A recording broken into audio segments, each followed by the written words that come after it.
Jake Morrison and his friends were disgusted when they saw Zara Washington make the cheer squad at Westfield High. To them, she was a black girl who didn't belong among their traditionally white cheerleaders. So they tried to get rid of her the only way they knew how, by attacking. But what Jake couldn't see beneath Zara's composed silence was tactical training from her Navy SEAL father. They thought she was helpless, thought she'd crumble like all his previous victims. He was catastrophically wrong, and Zara Washington was about to teach him exactly what happened when entitled Bullies Fatally Underestimated a Soldier's Daughter. Before we go any further, comment where in the world you are watching from and make sure to subscribe, because tomorrow's story is one you don't want to miss. The gymnasium buzzed with nervous energy as 23 girls lined up for final cheer team announcements.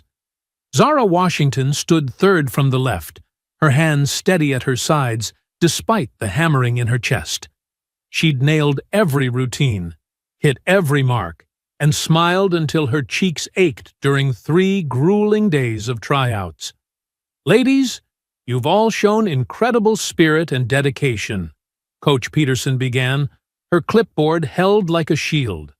This year's Westfield High varsity cheer team will represent our school with pride and excellence. Zara's eyes swept the gym, taking in the sea of blonde ponytails and spray tans surrounding her. She caught sight of the football team filtering in through the side doors. Their practice had just ended. Jake Morrison led the pack, his quarterback swagger evident even in sweaty practice gear.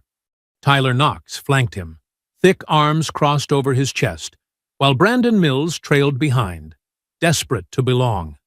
The following girls have earned their place on this year's squad, Coach Peterson continued. She read through the list alphabetically, each name met with squeals and embraces. Zara Washington. The words hit her like lightning.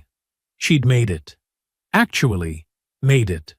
Around her, congratulations mixed with barely concealed surprise from some of the other girls. Zara kept her expression controlled, professional, the way her father had taught her. From across the gym, she felt eyes on her. Jake Morrison was staring, his jaw tight. He leaned over to whisper something to Tyler, who shook his head with disgust. Brandon just looked confused, following his friend's lead. "Congratulations to our new Eagles," Coach Peterson clapped. "Team meeting tomorrow after school. We have a lot of work ahead of us before homecoming."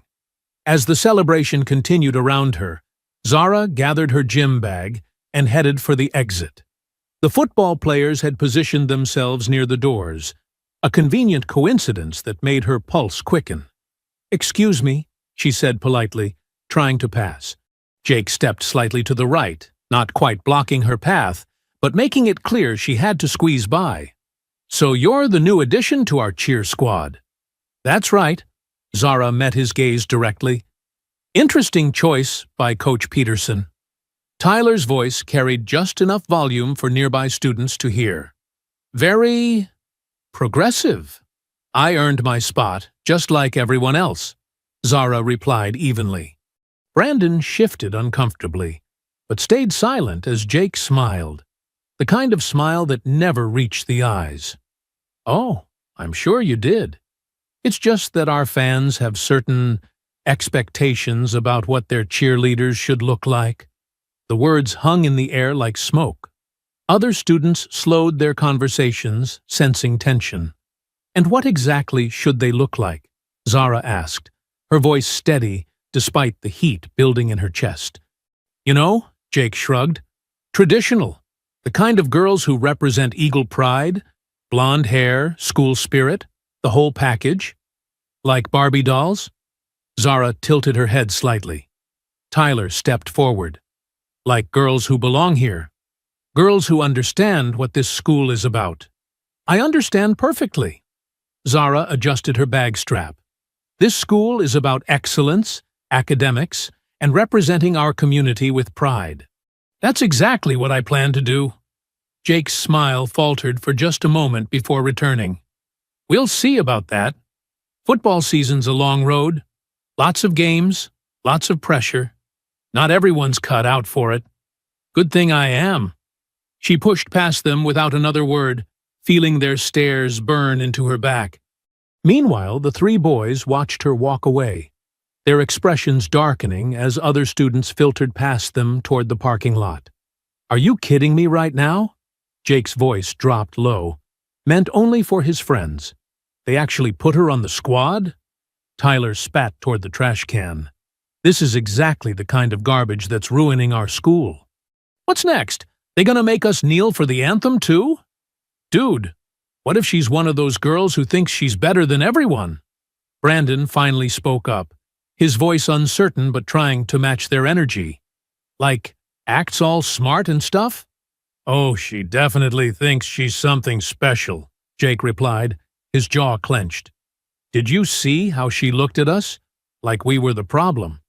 Tyler's face twisted with disgust. "I'm not cheering next to that. My dad's gonna lose his mind when he finds out they put some diversity hire on the squad instead of Ashley Martinez. Ashley's been waiting 2 years for this." "It's not right, man," Jake shook his head. "Our fans don't want to see that representing our school. They want real Eagle girls, not some—" He let the sentence hang, but his meaning was clear to his friends. Brandon nodded eagerly, desperate to fit in. "Yeah, exactly. Like, what are people gonna think when they see our cheerleaders? This isn't that kind of school." "Well, she's about to find out what kind of school this really is," Tyler said, cracking his knuckles. "Football season's gonna be real educational for her." Jake's smile returned, cold and calculating. "Oh yeah, real educational." The harassment started small, almost innocent enough to dismiss as coincidence. Monday morning, Zara arrived at her locker to find it slightly ajar. Her combination lock hung open, and someone had rearranged her books. Nothing missing, just disturbed. She glanced around the hallway, catching Jake Morrison's eye 3 lockers down. He was talking to some sophomore girl, but his attention kept drifting to Zara. "Weird," she muttered, reorganizing her textbooks. By third period, word had spread about the new cheer roster. Zara felt the stares in every hallway, heard the whispered conversations that stopped when she passed. Some students smiled encouragingly, but others looked confused, like she was a puzzle they couldn't solve. "Hey, Zara?"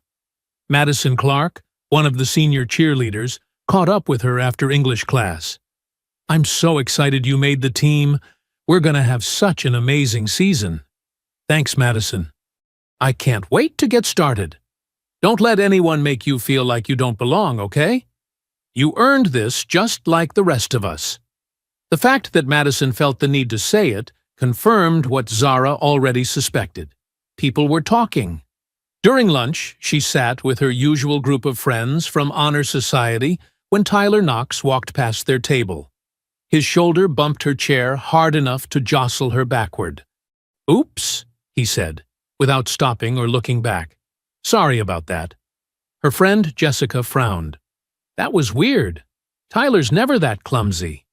"Maybe he's having an off day," Zara replied, but she was already cataloging the incident in her mind.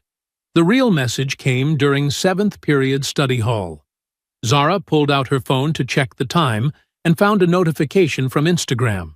Someone had tagged her in a post.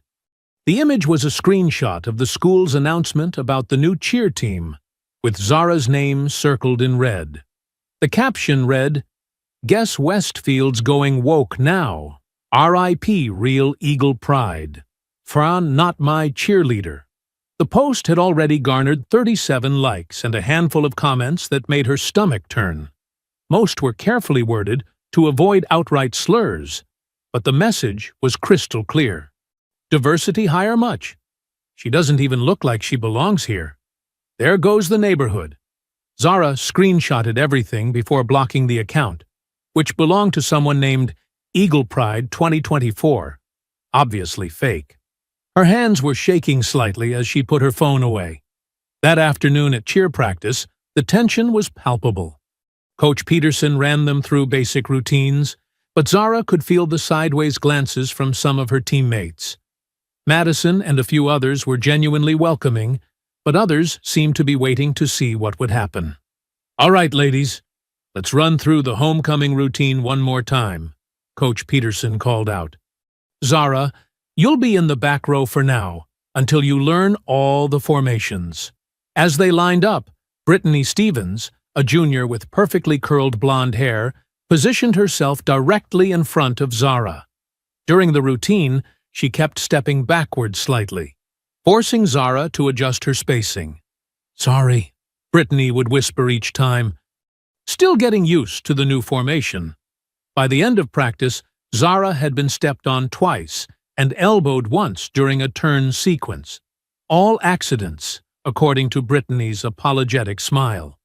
Walking to her car afterward, Zara noticed the football team finishing their practice on the adjacent field. Jake Morrison was deep in conversation with Coach Reynolds, both of them glancing toward the parking lot where the cheerleaders were loading their gear. Her phone buzzed with a text from her father. "How was the first practice, Warrior?"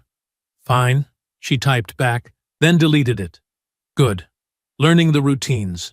Pick you up for dinner? Want to hear all about it? I'll drive myself home. See you there." That evening, sitting across from her father at their kitchen table, Zara picked at her grilled chicken, while Commander Washington studied her with the intense focus that had made him an effective military leader.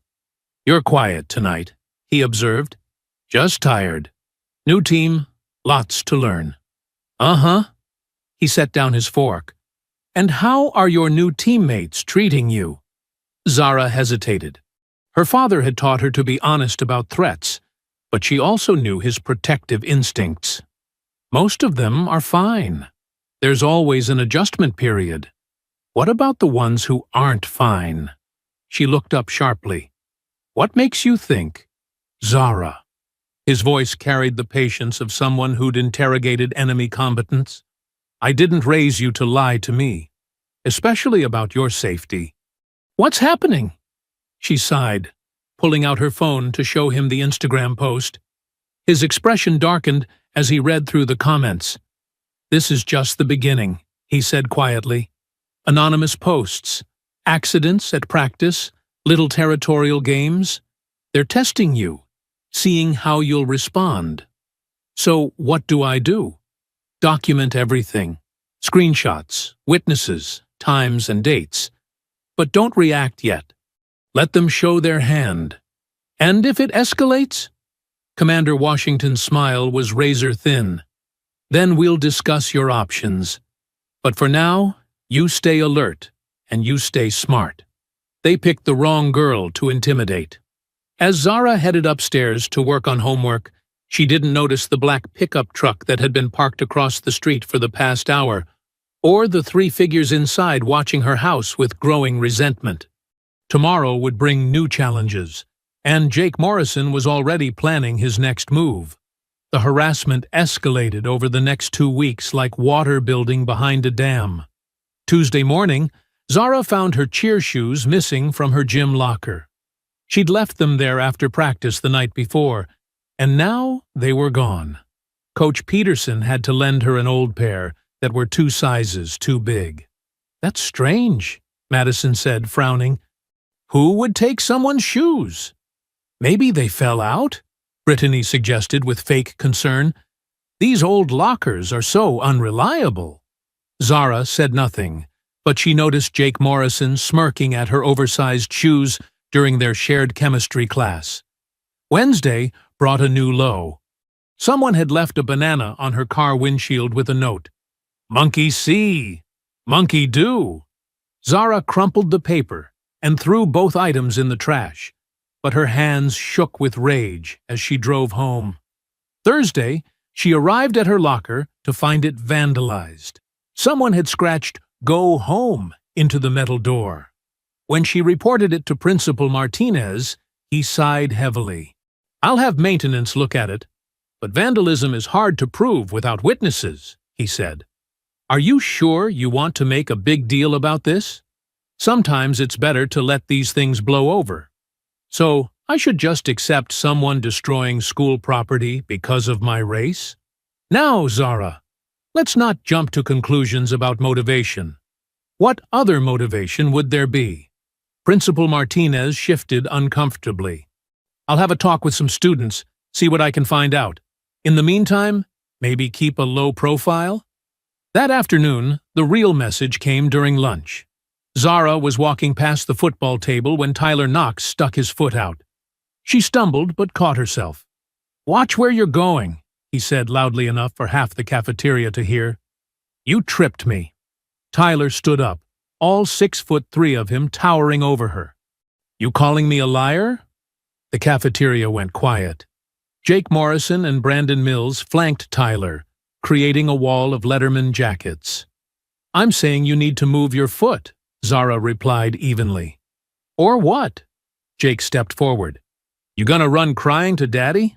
"Oh, wait, I heard he's some kind of military guy. Must be embarrassing having a daughter who can't handle high school." The words hit like a slap. Zara felt heat rise in her cheeks, but kept her voice steady. "At least my father taught me how to be a decent human being." Tyler's face flushed red. "You think you're better than us? Walking around here like you own the place? I think I belong here as much as anyone else."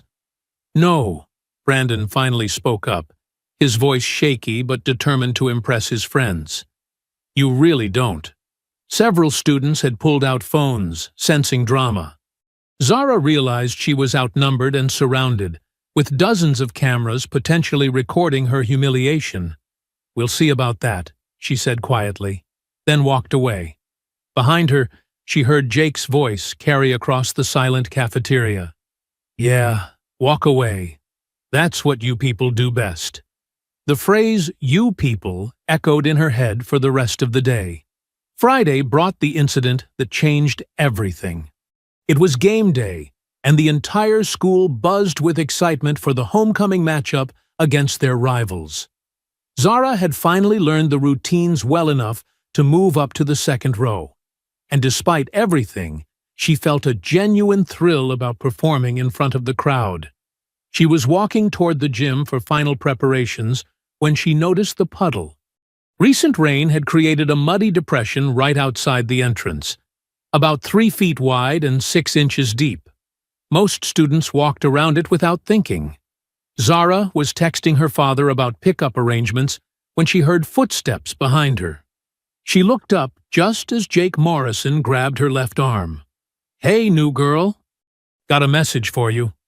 Before she could react, Tyler Knox seized her right arm, while Brandon Mills positioned himself to block the view from the parking lot. "What are you doing?" Zara demanded, trying to pull free. "Teaching you a lesson about knowing your place," Jake snarled. They shoved her backward toward the puddle.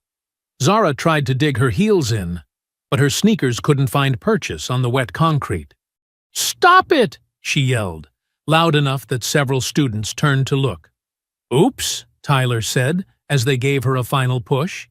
Zara hit the muddy water hard, her uniform skirt tearing on a piece of broken concrete hidden beneath the surface. Cold, dirty water soaked through her clothes as she scrambled to get up. The 3 boys stood over her, no longer bothering to hide their satisfaction. "Looks like you slipped," Jake said loudly. "How clumsy." Several cheerleaders had come outside, drawn by the commotion. Madison gasped and rushed forward. "Oh my God, Zara! Are you okay?" "I'm fine," Zara managed, but her voice cracked. Mud streaked her face and arms, and her torn uniform exposed her dignity along with her skin. Brittany Stevens pulled out her phone. "This is so going on Instagram. #EpicFail.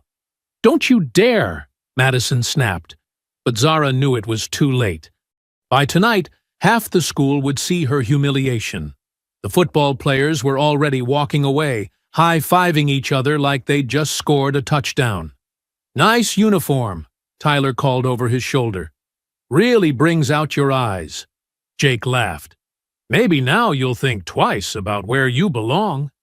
Zara sat in the muddy water for another few seconds, not because she couldn't get up, but because she needed to memorize this moment. The feeling of cold mud seeping through her clothes. the sound of their laughter, the taste of humiliation in her mouth. Most importantly, the absolute certainty that this could never happen again. Madison helped her to her feet, offering tissues and apologies, but Zara barely heard her. She was thinking about her father's voice. Sometimes you have to create your own justice when the system fails you. Tonight, she would tell him everything. And tomorrow, the real fight would begin. Zara sat in her car in the school parking lot for 20 minutes after the game, still wearing her muddy, torn uniform. The Eagles had won 28-14, and she could hear celebration echoes from the field house, but the victory felt hollow. She'd watched the entire game from the sidelines in a borrowed uniform that hung loose on her frame, a constant reminder of her humiliation. Her phone buzzed with texts, some supportive from Madison and her Honor Society friends, others sharing links to social media posts that made her stomach turn. The video of her being shoved into the puddle had already been shared 43 times, with captions like, "Diversity hire gets reality check," and "When keeping it real goes wrong." Finally, she drove home. Commander Washington was waiting in the kitchen when she walked through the door, still in her stained uniform. He took one look at her and set down his coffee mug with deliberate precision. What happened? Zara had planned to ease into the conversation, maybe start with the minor incidents and work up to today. But seeing her father's controlled expression, the same look he'd worn when briefing his SEAL team before dangerous missions, she found herself telling him everything at once. 3 football players have been harassing me since I made the team. Jake Morrison, Tyler Knox, and Brandon Mills. It started with comments about how I don't belong, then missing shoes, vandalized locker, social media posts. Today they shoved me into a mud puddle in front of half the cheer squad and tore my uniform. Her father listened without interruption, his face growing progressively darker. When she finished, silence stretched between them for several heartbeats. "Show me the social media posts," he said quietly. Zara handed over her phone. Commander Washington scrolled through the comments, his jaw tightening with each swipe. And the school's response? Principal Martinez told me to keep a low profile and let it blow over. Something dangerous flickered in her father's eyes. Did he now? "Dad, I know what you're thinking, but what am I thinking? That you want to go to the school and handle this yourself, but that'll just make things worse for me. They'll say I can't fight my own battles." Commander Washington studied his daughter with new respect. "You're right, but this can't continue. I know. That's why I need you to teach me." "Teach you what?" Zara met his gaze directly.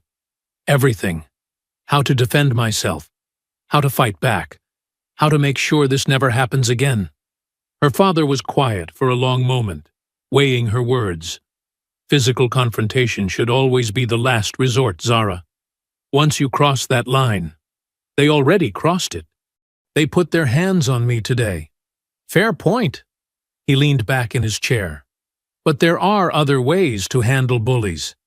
Strategic ways. Ways that leave them no room to claim victimhood." "What do you mean?" "I mean you're David Washington's daughter. You're smarter than those boys. You're more disciplined. And you have something they don't." "What's that?" "Patience. And a father who spent 20 years learning how to neutralize threats." His smile was cold as winter steel. "Tell me everything you know about them. Their schedules, their habits, their weaknesses. We're going to plan this like a military operation." Meanwhile, across town at Jake Morrison's house, the 3 football players were celebrating their victory in more ways than one. "Did you see her face when she hit that water?" Brandon laughed, taking another drink from his stolen beer. "Priceless." "The best part was watching her try to act tough afterward," Tyler added, like she wasn't completely humiliated. Jake sat back in his gaming chair, feeling satisfied. "That should send the message. She doesn't belong here, and we're not going to pretend she does." Think she'll quit the team? Brandon asked hopefully. Nah, Tyler shook his head. Girls like her are stubborn. She'll probably double down, try to prove something. Then we'll have to get more creative, Jake said. Can't have her thinking she can just ignore us. What if she tells someone? Like her parents or whatever. Brandon's voice carried a note of worry. Tyler snorted. Tell them what? That she's clumsy and fell in a puddle? We didn't do anything wrong. Just 3 guys walking to practice who happened to be near when she tripped. Exactly, Jake agreed. And even if she tries to make something of it, who's going to believe her over us? My dad practically built the new gymnasium. Tyler's dad is on the school board. We're Eagles royalty. And she's, he shrugged. Not, Brandon nodded eagerly. Plus, Coach Reynolds loves us. Principal Martinez isn't going to mess with the football program over some diversity cheerleader having an attitude problem. Speaking of which, Tyler pulled out his phone. Check this out. He showed them a group text thread with several other football players and their girlfriends. The video of Zara's humiliation was making the rounds, with commentary that grew cruder with each share. Tommy Williams said his girlfriend might quit the team if they don't do something about the problem, Tyler reported. Apparently, some of the girls are getting uncomfortable. Good, Jake said. Let them be uncomfortable. Maybe they'll pressure Coach Peterson to make some roster changes. What if that doesn't work? Brandon asked. Jake's expression hardened. Then we escalate. Make her so miserable she has no choice but to transfer schools. How far are we talking? Tyler leaned forward, interested. As far as it takes. This is our school, our team, our traditions. I'm not letting some outsider ruin what we've built here. Back at the Washington house, father and daughter were deep in strategic planning. The key to any successful operation is intelligence gathering, Commander Washington explained. You need to know your targets better than they know themselves. What motivates them? What scares them? What would hurt them most? Jake Morrison is the leader, Zara said. Star quarterback, rich family. His dad owns Morrison Construction. They built half the buildings in town. Vulnerabilities. He's being recruited by several colleges. Football is everything to him. Good. What about the others? Tyler Knox's father is on the school board. Tyler's not as smart as Jake, but he's more violent. Scholarship kid, I think. Football is his ticket out. And the third one? Brandon Mills. Follower, not a leader. Desperate to fit in with the other 2. Parents are divorced. Lives with his mom. Commander Washington nodded approvingly. You've been paying attention. Now, lesson 1. Never attack when your enemy expects it. They're feeling confident right now. Untouchable. That's when they make mistakes. What kind of mistakes? The kind that leave evidence. The kind that expose them for what they really are. He stood up.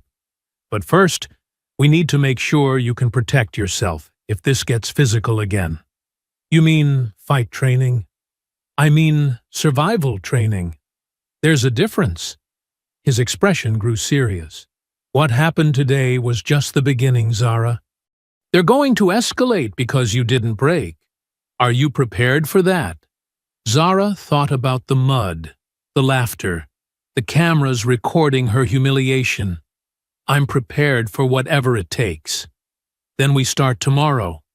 But remember, we're not just teaching you to fight. We're teaching you to win. Saturday morning brought Zara's first lesson in what her father called tactical awareness. They started at 6 a.m. in the basement, which Commander Washington had converted into a training space years ago. Punching bags hung from reinforced ceiling beams, and thick mats covered the concrete floor. Forget everything you think you know about fighting, he began, circling her slowly. Movies, TV shows, video games, they're all garbage. Real combat is about efficiency, not entertainment. What do you mean? I mean you don't waste energy on fancy moves or dramatic gestures. You identify the threat, neutralize it, and get out. 3 seconds or less. He moved behind a punching bag, demonstrating. Throat strike to crush the windpipe, knee to the solar plexus to drop them. Heel stomp to break the instep so they can't chase you.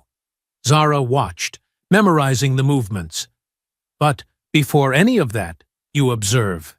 You learn their patterns, their weaknesses, their blind spots. Sun Tzu said the supreme excellence is to subdue the enemy without fighting. So I study them first? You study everything.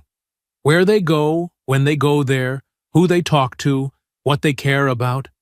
Information is power, and power is leverage.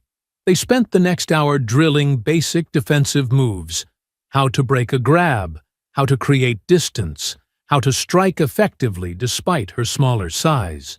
Zara's muscles burned, but she pushed through the discomfort. Your advantage isn't strength, her father explained.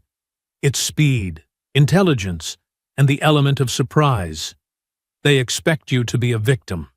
Use that assumption against them. By 8 a.m., Zara was exhausted but energized. Her father handed her a water bottle and a notebook. Your homework starts now. I want detailed intelligence on all 3 targets. Where they park, what routes they take between classes, who they spend time with, everything. How do I do that without being obvious? Commander Washington smiled. You learn to be invisible. Watch from a distance. Listen to conversations. Become part of the background. Like a spy? Exactly like a spy. Monday morning, Zara began her reconnaissance mission. She arrived at school 30 minutes early, positioning herself in the library with a clear view of the student parking lot. Jake Morrison pulled up in his black Dodge Challenger at exactly 7:47 a.m., parking in the same spot near the gym entrance. Tyler Knox arrived 3 minutes later in a beat-up Ford truck, parking 2 rows back. Brandon Mills came last, dropped off by his mother in a silver Honda Civic. During lunch, she sat with her back to the football table, but used her phone's camera to record their conversation patterns. Jake dominated most discussions. Tyler provided aggressive commentary, and Brandon mostly laughed at inappropriate moments. Between classes, she mapped their routes. Jake took the long way to avoid crowds, Tyler cut through the arts hallway where teachers rarely patrolled, and Brandon followed whichever friend was closest. After 3 days of observation, she had 15 pages of notes. "Excellent work," her father said that evening, reviewing her intelligence. "Now, what have you learned about their vulnerabilities?" Jake's entire identity is built around football and his reputation. He's being recruited by State University and Alabama. Tyler's family has money problems. I heard him arguing with his girlfriend about not being able to afford homecoming dinner. And Brandon, he's just desperate to belong somewhere. Good. Now, what would hurt each of them most?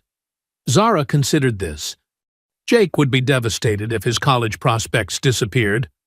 Tyler needs his scholarship, or he can't afford college at all. Brandon would crumble if the other 2 rejected him. And how might their college prospects disappear? If they got in serious trouble. Like arrested trouble. Commander Washington nodded approvingly. Or if evidence surfaced of behavior that college recruiters find unacceptable. What kind of evidence? That depends on what they're hiding. Everyone has secrets, Zara. The trick is finding them. Meanwhile, the 3 boys grew bolder in their harassment, convinced that Zara's continued presence meant she was weak. They began planning something bigger than mud puddles and stolen shoes. Back at home that evening, Zara was updating her intelligence files when her father knocked on her bedroom door. "How's the reconnaissance going?" "Good. I think I understand their dynamic now. Jake's the strategic thinker, Tyler's the enforcer, and Brandon's the weak link. Weak links can be useful. They're often the first to break under pressure." "Dad?" Zara looked up from her notebook. "What if they escalate before I'm ready to fight back?" Commander Washington's expression grew serious. "Then you remember what I taught you about survival. You protect yourself first, worry about strategy second. But from what you've observed, what do you think their next move will be? Zara considered everything she'd learned about their patterns, their personalities, their motivations. Something bigger than the puddle incident. They want me to quit, so they'll try to humiliate me in a way that can't be ignored or dismissed. Then we'd better accelerate your training. Tomorrow, we start Phase 2. What's Phase 2? Her father's smile was sharp as a blade.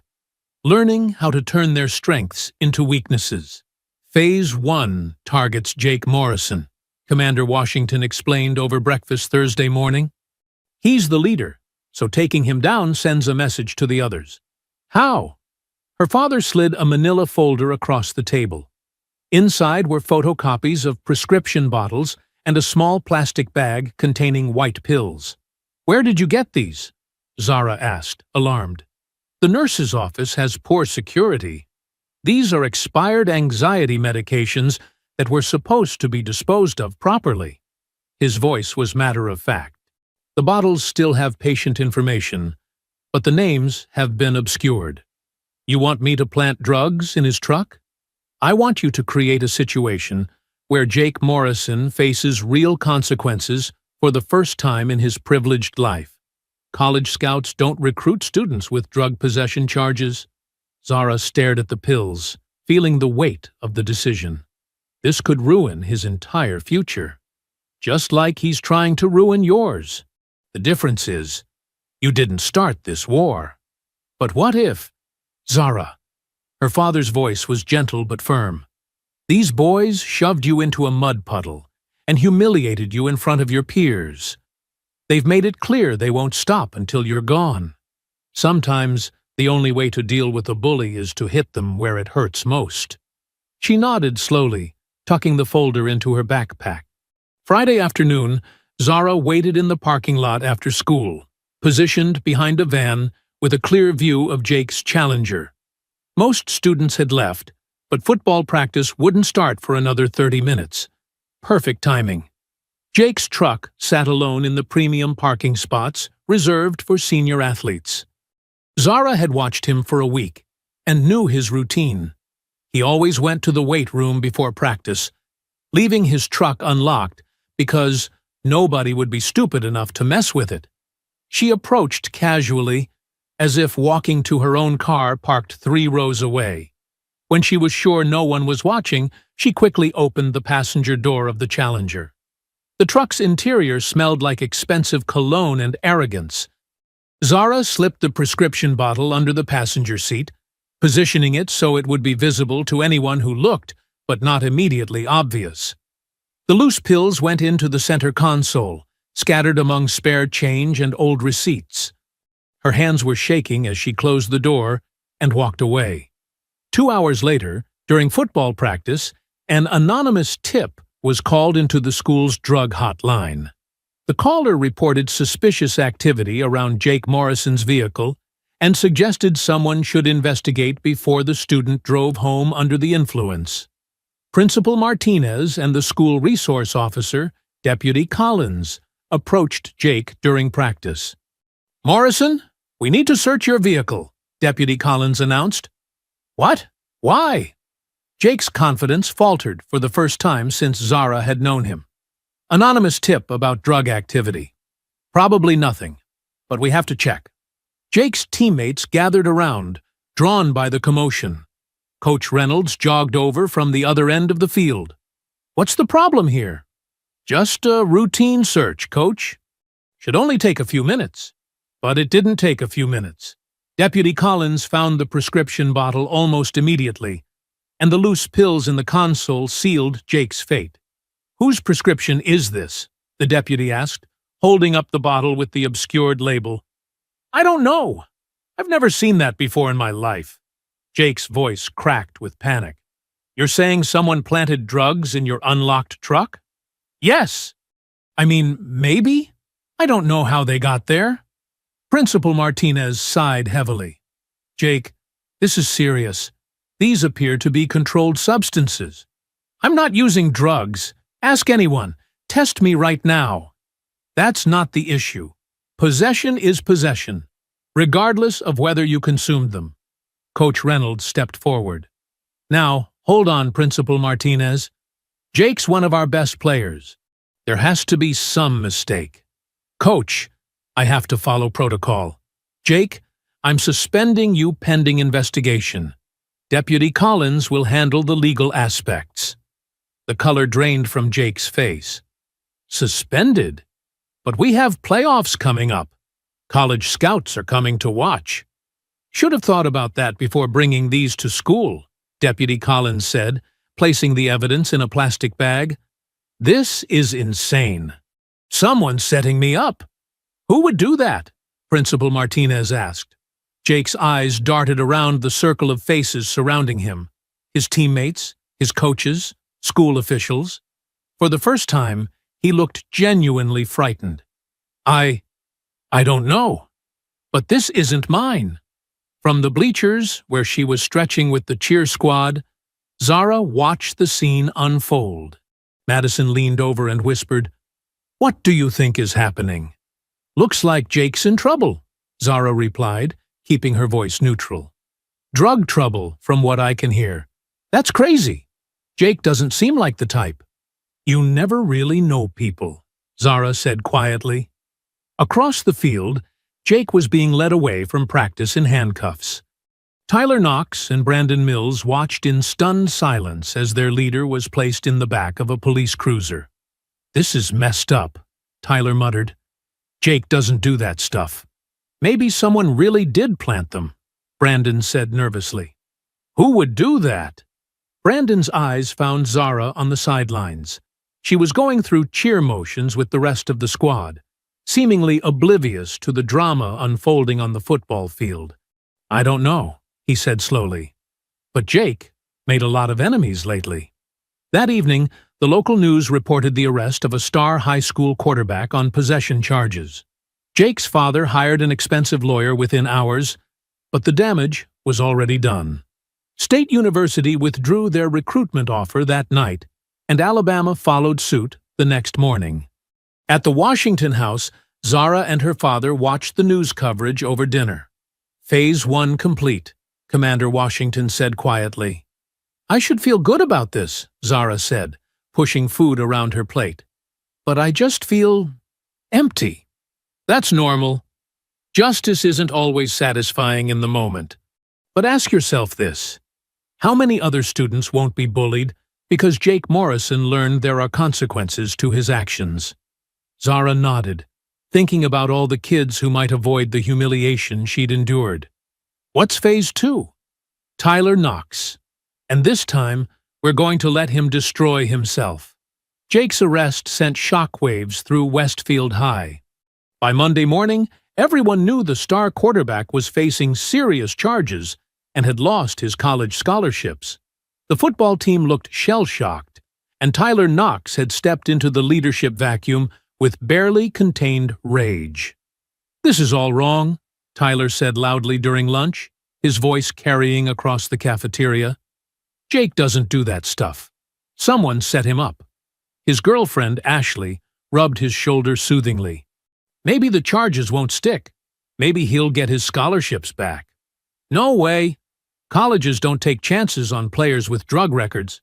Tyler's fist clenched around his sandwich. "Someone destroyed his life, and I'm going to find out who." Zara sat 3 tables away, eating quietly while listening to every word. She could feel Tyler's eyes scanning the cafeteria, looking for suspects, for someone to blame. That afternoon, Commander Washington reviewed the intelligence files on Tyler Knox. "Family's struggling financially," he noted. "Father works construction. Mother's a part-time secretary. Tyler needs that football scholarship, or he's looking at community college and student loans. So we target his scholarship chances too?" Her father nodded grimly. "But Tyler's different from Jake. He's not entitled. He's desperate.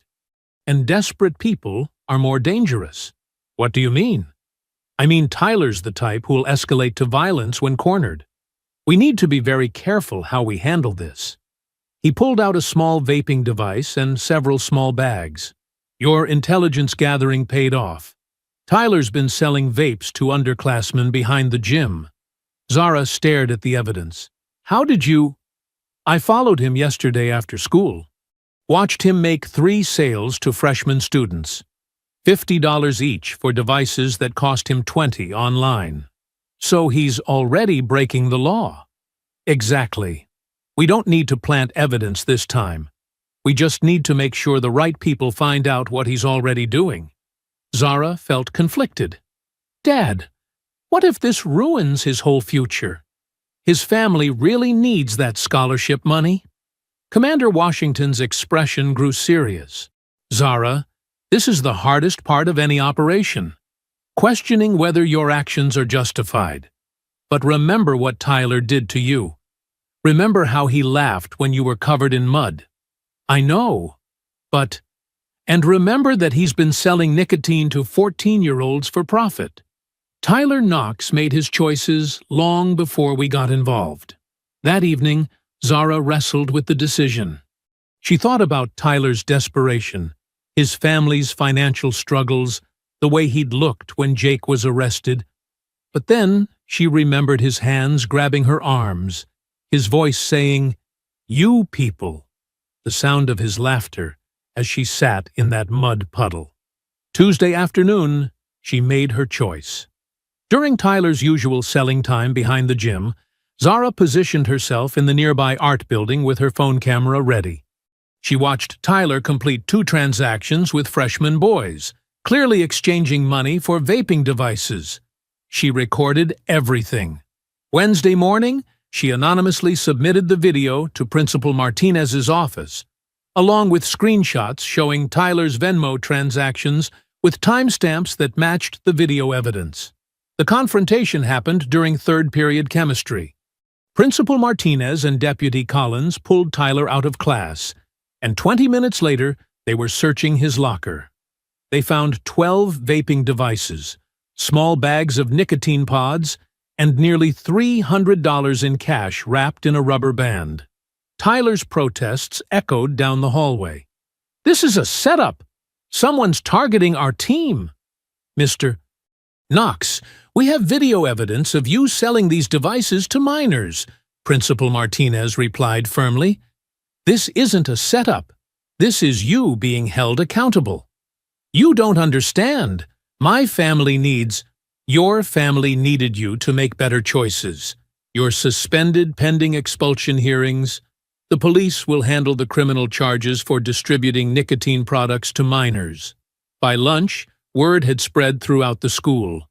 Tyler Knox, the linebacker being recruited by 3 state universities, was facing criminal charges and expulsion. Ashley found Zara at her locker after school. "Did you hear about Tyler?" "Yeah, it's all over school. Pretty shocking. He's saying someone set him up, that someone's targeting the football players." Ashley studied Zara's face carefully. "You wouldn't know anything about that, would you?" Zara met her gaze steadily. "Why would I know anything about Tyler's illegal business?" "I don't know. It's just weird timing, with Jake getting arrested and now this. Maybe they're just not as perfect as everyone thought they were." Ashley's expression hardened. "Tyler's going to lose everything because of this?" The words hit Zara harder than she expected. She thought about Tyler's desperate face, his family's financial struggles, the ripple effects of her actions.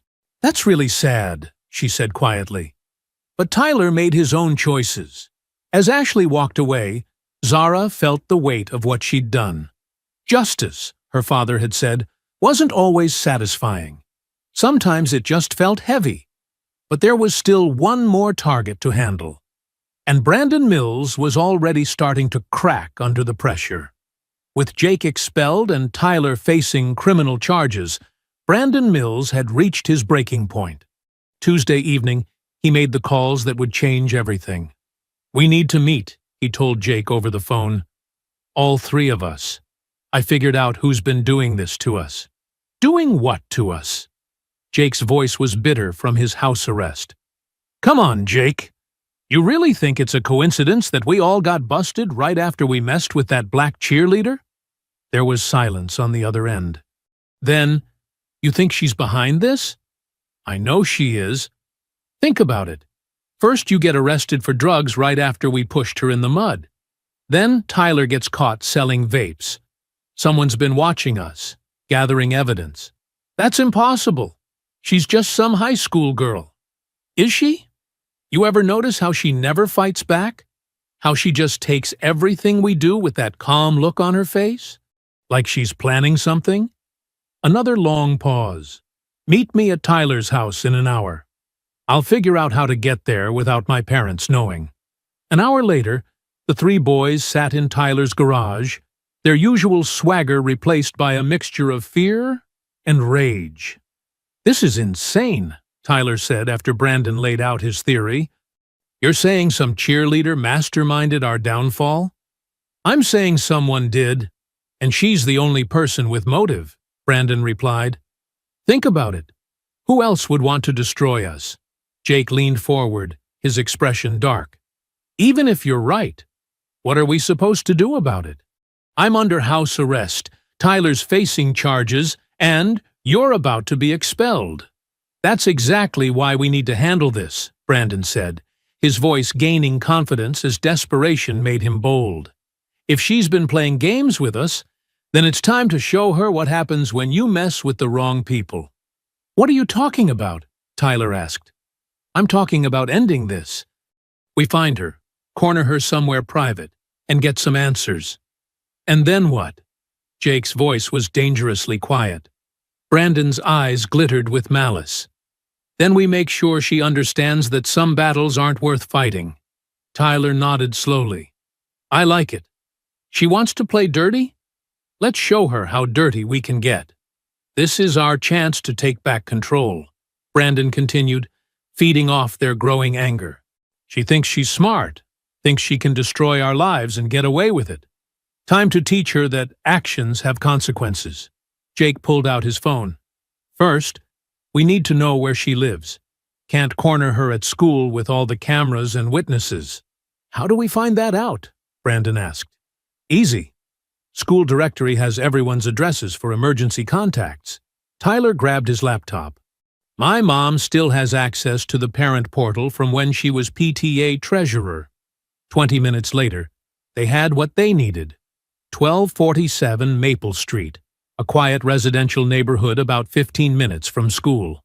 Perfect, Jake said, studying the address on Google Street View. Looks like a normal suburban house. Probably no security cameras. Nice and isolated. Jake stood up, his fists clenched. This ends tonight. She thinks she can ruin our lives and just walk away? Time to show her what real consequences look like. What if she calls the police? Brandon asked, suddenly nervous. She won't get the chance, Jake replied coldly. We do this quick and clean. Get our answers, make our point, and leave. What if her parents wake up? Tyler wondered. Then we improvise, Jake said. But one way or another, this stops tonight. The three boys spent the next hour planning their confrontation, driven by desperation and the dangerous logic of cornered animals. Remember, Jake said as they prepared to leave, we're not there to hurt her. We're there to get the truth and make sure she knows the price of crossing us. Right, Tyler agreed. Just a conversation. A very serious conversation. Brandon nodded, trying to convince himself they weren't about to do something they'd all regret. Zara had developed a routine of evening walks around her neighborhood, partly for exercise and partly to clear her head after the stress of the past few weeks. Her father had encouraged it, saying that maintaining normal activities was important for psychological health during operations. Wednesday evening at 8:30 p.m., she set out on her usual route through the quiet suburban streets. The sun had set an hour ago, and most families were settling in for the night. Streetlights cast long shadows between the houses, and the only sounds were distant television shows and the occasional car passing on the main road. She was 3 blocks from home, walking past Riverside Park, when she heard the car engine slow down behind her. Zara's training kicked in immediately. She didn't turn around, but used her peripheral vision and the reflection in a parked car's window to assess the threat. A dark pickup truck was crawling along the curb, matching her pace. Her father's voice echoed in her mind. When you're being followed, never let them choose the location of confrontation. Either lose them or force the encounter on your terms. The park offered too many hiding spots and no witnesses. Better to stay on the street, where porch lights and potential help were nearby. She picked up her pace slightly, heading toward the next intersection where she could turn back toward home. The truck's doors slammed shut behind her. "Hey, Zara!" She recognized Jake's voice immediately.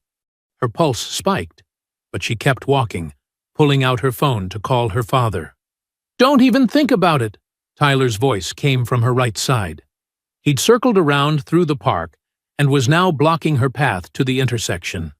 Brandon appeared from behind a parked car on her left, completing the triangle. They'd planned this ambush carefully. "We need to talk," Jake said, approaching from behind. "And this time, Daddy's not here to protect you." Zara stopped walking and turned to face them, keeping all three in her line of sight. The nearest house was 50 yards away, and the porch light was off. No witnesses. "What do you want?" she asked, her voice steady despite the adrenaline flooding her system. "We want answers," Jake replied, stepping closer. "We know you're behind everything that's happened to us. I don't know what you're talking about." "Stop lying!" Tyler's face was flushed with anger.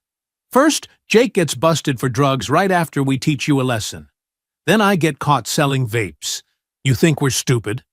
I think you got yourselves in trouble and need someone to blame." Brandon's voice shook with fear and anger. "You destroyed their lives. Jake lost his scholarships. Tyler's facing charges. What did we ever do to deserve this?" "Actions have consequences," Zara replied calmly. "Maybe you should have thought about that before you put your hands on me." The words hit like a slap. Jake's expression darkened with recognition. "So you admit it? You've been planning this whole thing." "I admit that bullies eventually face justice, one way or another." Tyler took another step forward, his fists clenched. "Justice? You think ruining our futures is justice for some stupid prank?" "Stupid prank?" Zara's calm facade cracked slightly. "You humiliated me in front of half the school. You tore my uniform. You made me feel powerless and afraid." "Good," Jake snarled. "Maybe now you understand how we feel. The difference is, you chose to be bullies. I chose to fight back." "Well, congratulations," Tyler said.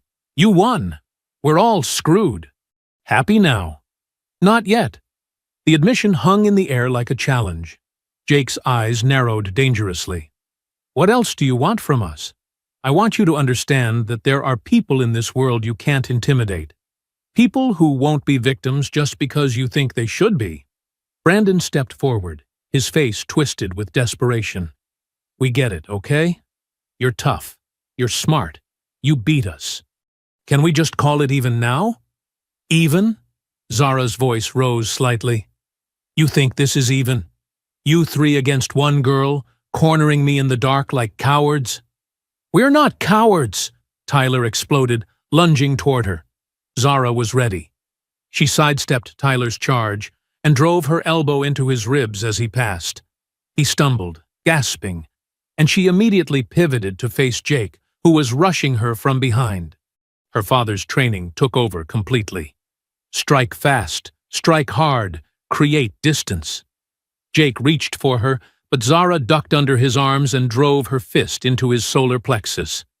As he doubled over, she brought her knee up toward his face, but he managed to twist away at the last second. Brandon tried to grab her from the side, but Zara spun and caught his wrist, using his momentum to flip him over her hip. He hit the asphalt hard, crying out in pain. Tyler had recovered and came at her again, this time more cautiously. He was bigger and stronger, but Zara was faster and better trained. She feinted left, then struck right, her palm striking his nose with a sharp crack. Blood spurted as he staggered backward. Jake, still winded but furious, pulled something from his pocket. A knife. "Enough games," he gasped. "You want to play war? Let's play war!" The blade gleamed under the streetlight as he advanced. Zara's mind went crystal clear, every lesson her father had taught her about weapon defense flooding back. "Jake, don't!" Brandon called out from the ground. "This is crazy!" But Jake was beyond reason, driven by desperation and rage. He lunged with the knife, aiming for her midsection. Zara caught his wrist with both hands, using his forward momentum to redirect the blade away from her body. She twisted sharply, applying pressure to his thumb joint until he cried out and dropped the weapon. Before he could recover, she drove her knee into his stomach and followed with an uppercut that snapped his head back. Jake collapsed, semi-conscious and bleeding. 3 opponents down in less than 30 seconds. Zara stood over them, breathing hard but unhurt, as the reality of what had just happened sank in. These boys had cornered her in the dark with a knife, and she'd beaten all 3 of them. In the distance, she heard sirens approaching. Someone had called the police. Time to face the consequences, all of them. The first police cruiser arrived within 3 minutes, its flashing lights cutting through the darkness of the suburban street. Officer Martinez stepped out, hand resting on her weapon as she assessed the scene. 3 teenage boys on the ground in various states of injury, 1 girl standing calmly nearby, and a knife glinting on the asphalt. "Nobody move," she commanded. "Hands where I can see them." Zara raised her hands slowly. "Officer, my name is Zara Washington. These 3 boys cornered me, and one of them pulled a knife. I defended myself." Tyler was sitting up, blood streaming from his broken nose. "She attacked us. We were just trying to talk to her." "With a knife?" Officer Martinez asked, pointing to the weapon near Jake's unconscious form. "That's not ours," Brandon protested, struggling to his feet with a grimace. "She must have planted it." A second cruiser arrived, followed quickly by an ambulance. Officer Martinez's partner, Deputy Collins, began securing the scene while paramedics checked on Jake, who was groggily coming to consciousness. "I need to call my father," Zara said calmly. "You're not calling anyone until we sort this out," Officer Martinez replied. "What happened here?" "They followed me from my house and cornered me. They threatened my family earlier this week, and tonight they came to make good on those threats." "That's a lie." Tyler spat blood onto the sidewalk. "She's been setting us up for weeks. She got Jake arrested, got me busted for selling vapes, and now she's trying to frame us for assault." Deputy Collins looked up from where he was photographing the knife. "This matches the description of a blade stolen from Morrison's garage last week. Family reported it missing." Jake's eyes went wide as he sat up against the ambulance bumper. "I didn't steal anything. Someone's been planning this." At that moment, Commander Washington's truck roared around the corner. He'd been monitoring police scanners and recognized his daughter's name in the dispatch. He parked quickly and approached the scene, his military bearing evident in every step. "Sir, this is a crime scene," Officer Martinez warned. "That's my daughter," he replied, pulling out his ID. "Commander David Washington, retired Navy SEAL. What's her status?" "She appears uninjured. Claims she was attacked by these 3 boys." Commander Washington surveyed the scene with professional eyes. 3 larger opponents down, his daughter standing calmly. A weapon that clearly didn't belong to her. Pride and concern warred in his expression. "Zara, are you hurt?" "No, Dad, I'm fine." "Did you follow protocol?" "Yes, sir. I tried to avoid confrontation, called for help when I couldn't, and used minimum necessary force when cornered." Officer Martinez frowned. "Protocol? What kind of protocol?" "Self-defense training," Commander Washington explained. "I've been teaching my daughter basic protection techniques since these boys started harassing her at school." Harassing her? How? Before Zara could answer, Tyler exploded. This is insane. She's been destroying our lives. Jake lost his college scholarships because of her. Because he brought drugs to school, Zara replied evenly. Drugs you planted. Prove it. Deputy Collins stepped forward. We're going to need everyone to come down to the station for statements. This is a complex situation with multiple allegations. My daughter won't be answering questions without a lawyer present, Commander Washington said firmly. Dad, it's okay.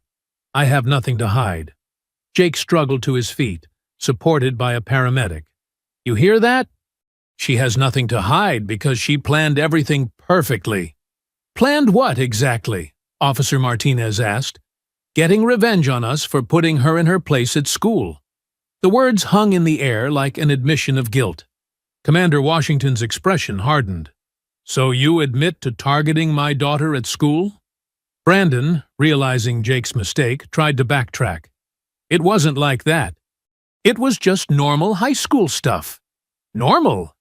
Zara's voice carried an edge of anger for the first time. Shoving me into a mud puddle and tearing my uniform in front of everyone was normal? You didn't belong on our team, Tyler shouted. You never belonged at our school. Officer Martinez exchanged glances with her partner. The racial undertones of the boys' statements were becoming impossible to ignore. I think we need to have some very serious conversations downtown, she said. About harassment, assault with a deadly weapon, and civil rights violations. Civil rights? Brandon's voice cracked with panic. Targeting someone because of their race is a federal crime, son. And from what I'm hearing, that's exactly what happened here. The three boys looked at each other with growing horror as the legal implications sank in. What had started as harassment over a cheer squad position was now potentially a federal hate crime investigation. Commander Washington placed a protective hand on his daughter's shoulder. Officer Martinez, my daughter has been documenting harassment for weeks.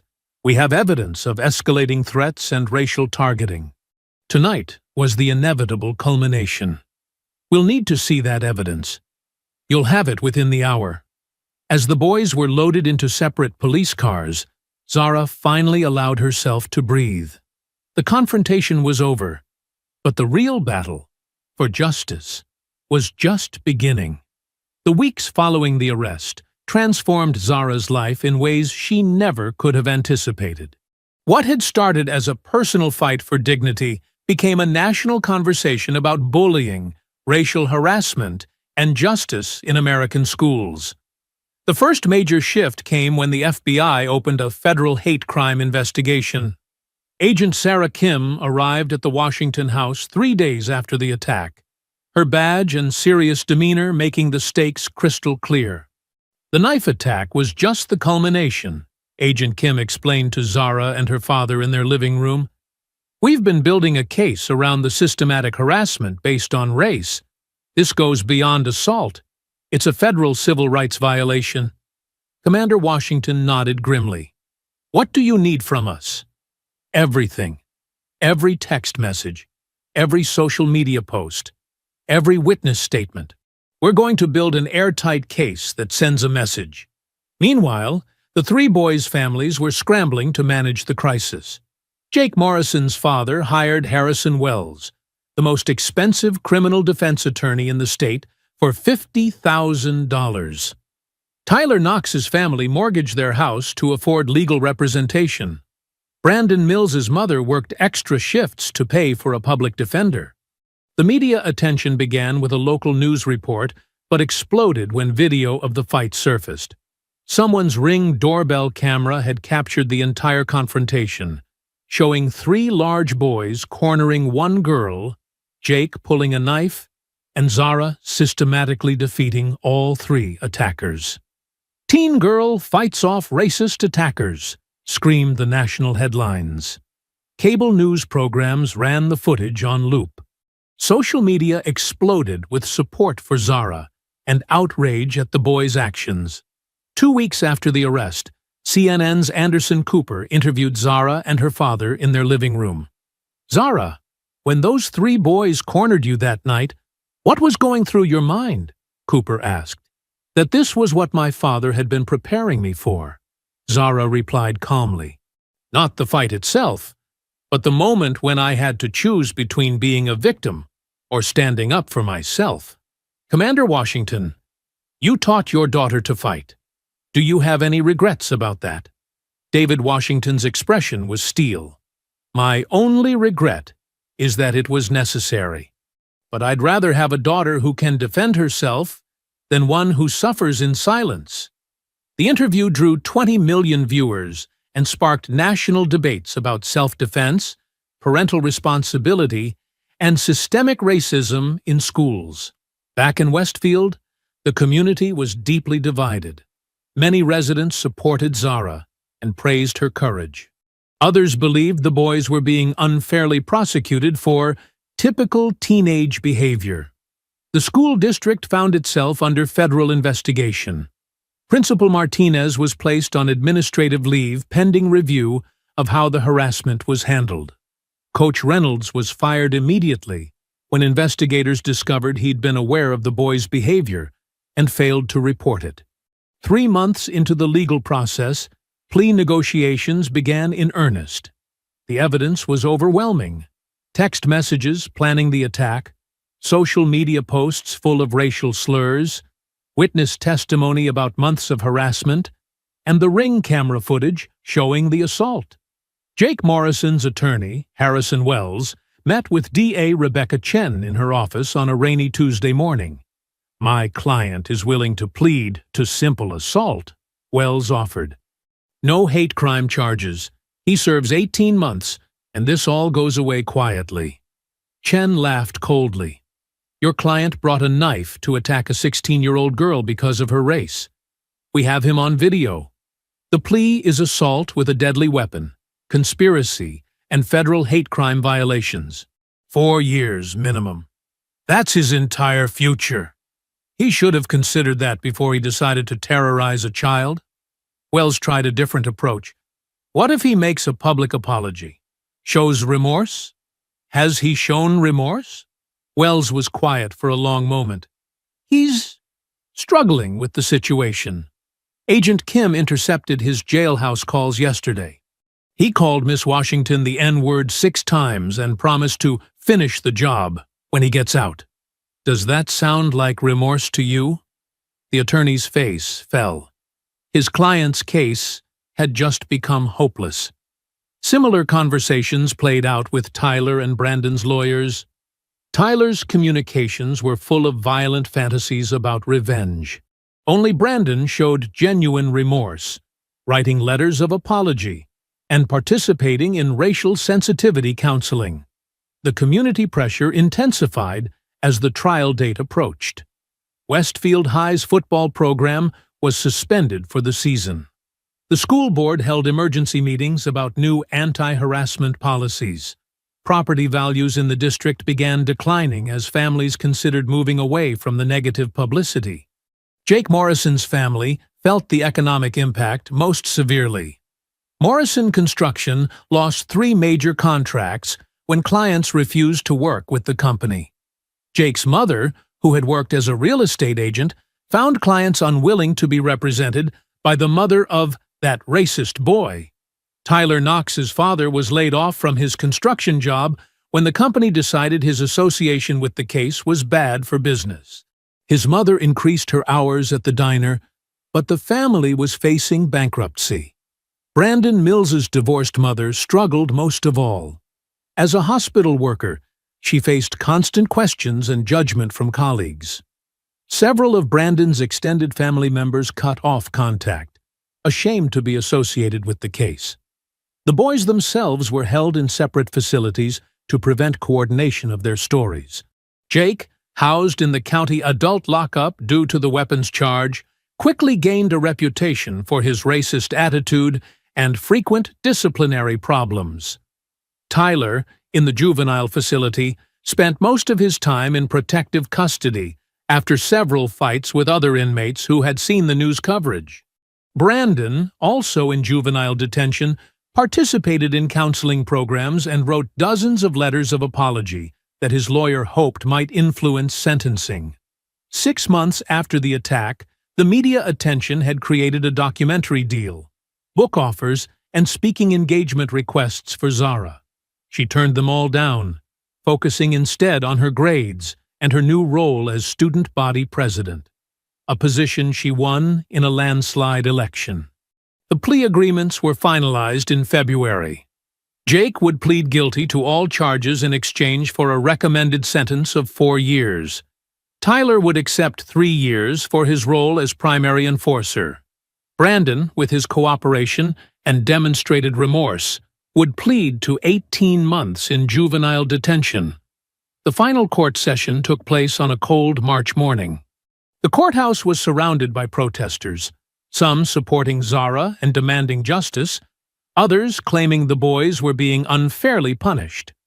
Media trucks lined the street for blocks. Inside, Judge Patricia Reynolds reviewed the case file one final time before the packed courtroom. She had served on the bench for 30 years, handling everything from white-collar fraud to murder cases. But the Westfield High hate crime case had drawn more attention than anything in her career. We're here for the sentencing of defendants Morrison, Knox, and Mills, who have pled guilty to charges of assault, conspiracy, and federal hate crime violations, she announced. Zara sat beside D.A. Chen, wearing a simple blue dress her mother had bought for the occasion. Behind her, Commander Washington watched with military bearing, flanked by supporters from the school and community. Madison Clark and several other cheerleaders had driven down to show support. Across the aisle, the 3 boys sat with their attorneys, their families filling the rows behind them. Jake's parents looked aged by stress and public humiliation. Tyler's family appeared financially and emotionally drained. Brandon's mother wept quietly, having already lost her son to the justice system. D.A. Chen rose to deliver her final arguments. Your Honor, this case represents more than teenage bullying gone wrong.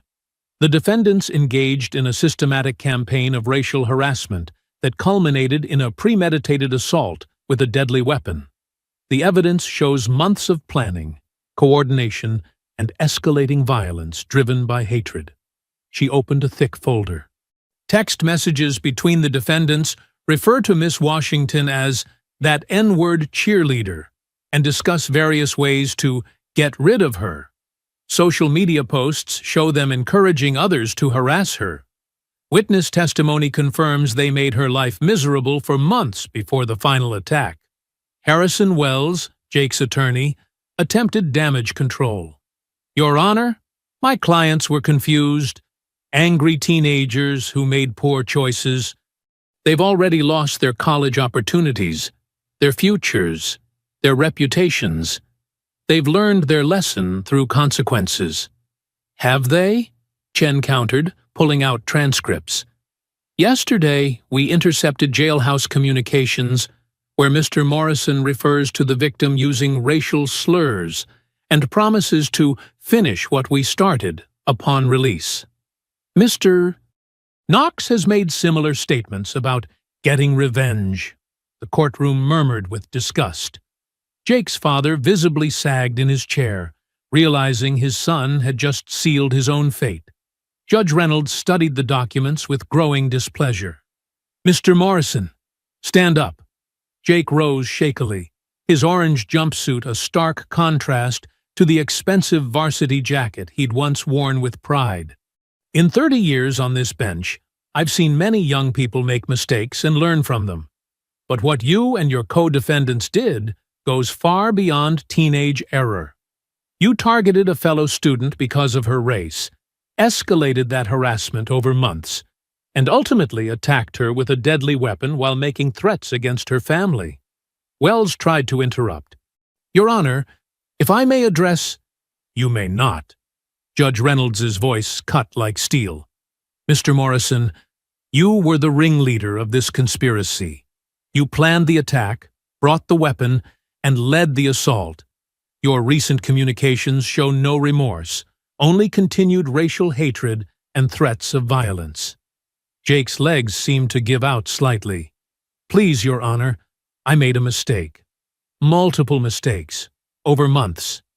With calculated malicious intent and clear racial animus." She consulted her sentencing guidelines. "I sentence you to 4 years in state prison, followed by 3 years supervised probation with mandatory racial sensitivity counseling. You are permanently banned from all Westfield School District properties and prohibited from contacting the victim or her family." Jake's mother burst into sobs behind him. His father sat stone-faced, staring at the complete destruction of his son's future and his family's reputation. "Mr. Knox, stand up." Tyler rose, his hands visibly trembling. His family couldn't afford an attorney like Jake's, and his public defender looked overwhelmed by the federal attention. "You were an active participant in this conspiracy.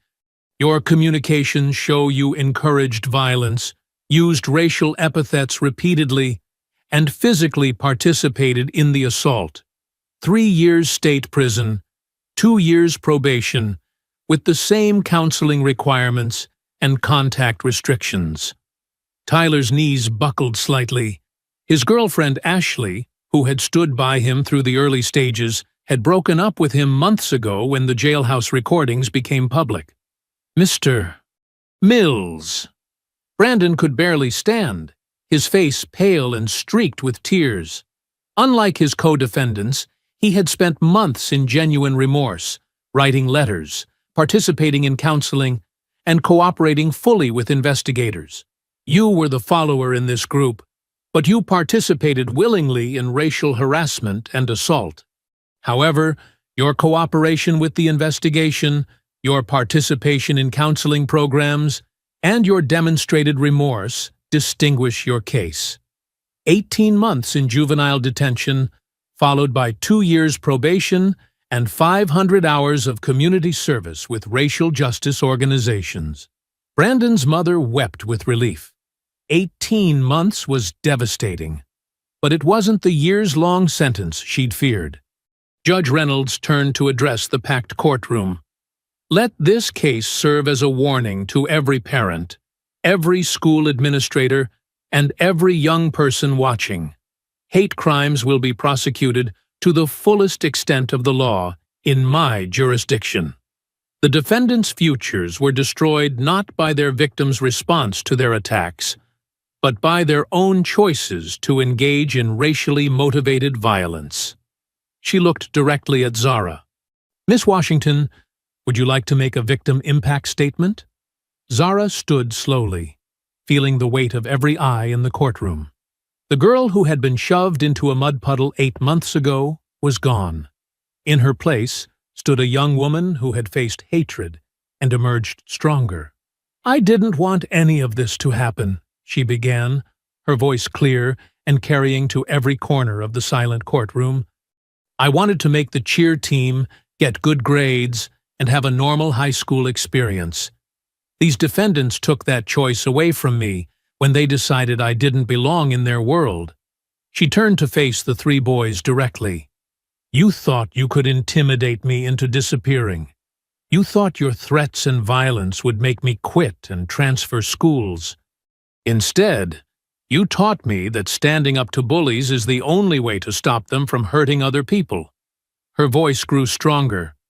"I hope prison teaches you what empathy and common decency couldn't.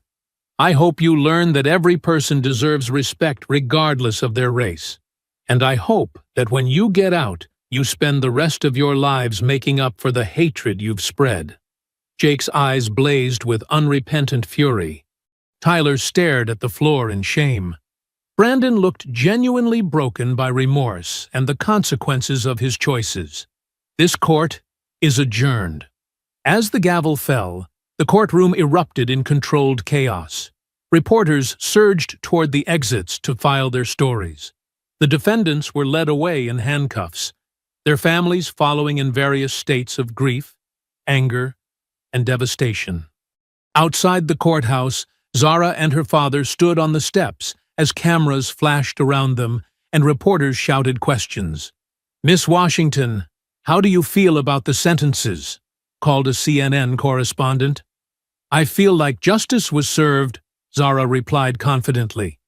"These boys learned that actions have consequences, no matter who your family is, how much money you have, or what you think you're entitled to. What message do you have for other students facing harassment? Document everything. Tell trusted adults. And remember that you have the right to defend yourself and demand justice." Commander Washington wrapped his arm around his daughter's shoulders as they prepared to leave. "I'm proud of her for standing up for herself, and for every student who will never have to face what she faced because of her courage." As they walked toward their car through the crowd of supporters and media, Zara felt a weight lifting from her shoulders that she'd carried for almost a year. The fight was finally over, and justice had prevailed. The real victory wasn't just the prison sentences or the vindication in court. It was the knowledge that she had faced hatred and violence with courage, intelligence, and determination, and emerged victorious. 1 year later, Zara Washington stood at the podium in Westfield High's newly renovated auditorium, addressing an assembly about anti-bullying and racial justice. The irony wasn't lost on her, speaking in the same school where 3 boys had once tried to destroy her for the color of her skin. "A year ago, I thought my biggest challenge would be learning cheer routines," she began, her voice carrying easily through the packed auditorium. "I never imagined I'd have to fight for my right to exist in this school without harassment." The audience was silent, hanging on every word. In the front row sat Principal Williams, Martinez's replacement, along with the new coaching staff and school board members. The old guard that had enabled the harassment was gone, replaced by administrators committed to creating a safer environment. "But I learned something important through all of this," Zara continued. "Bullies only have the power you give them. When you stand up for yourself and demand justice, they lose that power." After the assembly, Madison Clark found Zara in the hallway. Now team captain, Madison had helped transform the cheerleading program into one focused on inclusivity and school spirit, rather than social hierarchy. "That was amazing," Madison said, beaming. "Did you see how quiet everyone got when you talked about the knife?"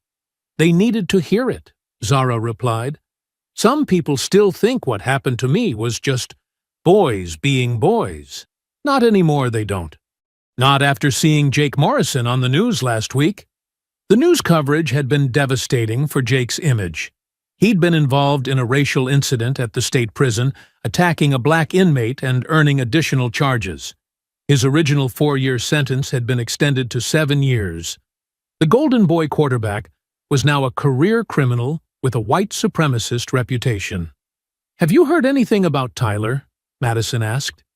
"He's been writing letters," Zara said, "apologizing, asking for forgiveness. My dad thinks he might actually be changing." Tyler Knox had taken a different path in prison. After being beaten up by other inmates who recognized him from the news, he'd requested protective custody and begun participating in educational programs. His letters to Zara, which she read but didn't respond to, showed genuine remorse and a growing understanding of his actions' impact. And Brandon? He gets out next month. His mom says he wants to transfer schools and start over somewhere else. Brandon Mills had served his full 18-month sentence and completed his community service working with racial justice organizations. Unlike his former friends, he'd used his time in detention to educate himself about racism and its effects. His transformation appeared genuine, though Zara remained cautious about trusting it. That evening, Zara found her father in the basement gym, working out as he did every night. The space had evolved since her training began. New equipment, photos of her various achievements, and newspaper clippings documenting their victory. "How did the assembly go?" he asked, pausing his workout. "Good. Kids are listening. Some of them shared their own stories about harassment afterward." Commander Washington smiled with pride. "You've become quite the speaker. Harvard's going to be lucky to have you." Zara had been accepted to Harvard with a full academic scholarship. Her essay about overcoming racial harassment and standing up for justice impressing the admissions committee. She'd also received scholarship offers from 12 other universities, all eager to recruit the girl who'd become a symbol of courage and resilience. "I keep thinking about what you said that first night," she reflected, "about creating your own justice when the system fails. Do you regret it? Any of it?" Zara considered the question seriously. The past year had been difficult.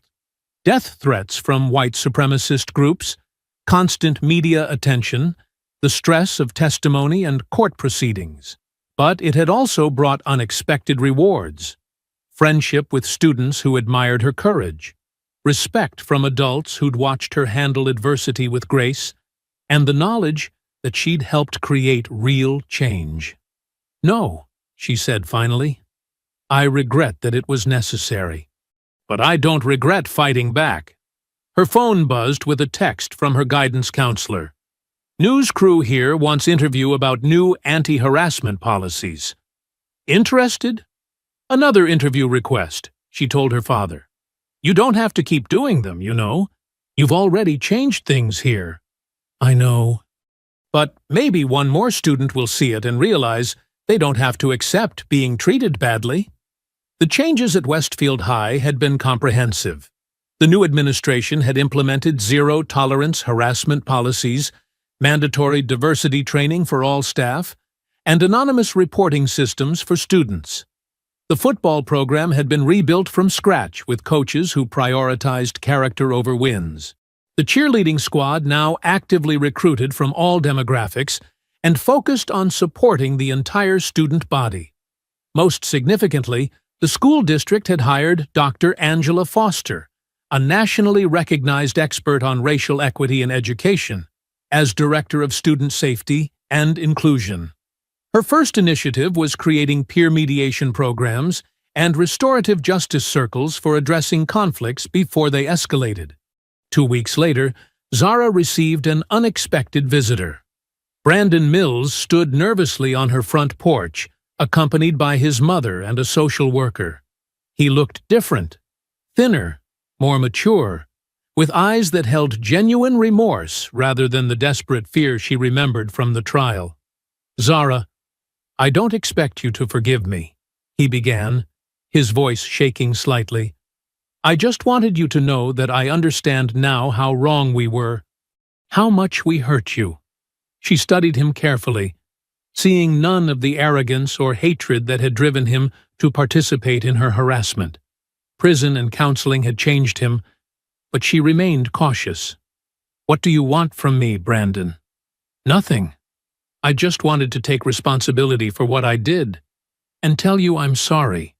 Really sorry." His mother stepped forward. "I'm sorry too, Zara. I failed to raise my son with the values he needed. I'm ashamed of what he did to you." The social worker nodded encouragingly. "Brandon has completed extensive counseling and community service. He wants to dedicate his life to preventing what happened to you from happening to other students." "I'm transferring to Lincoln High," Brandon continued, "starting fresh. But I wanted to make sure you knew that I understand now.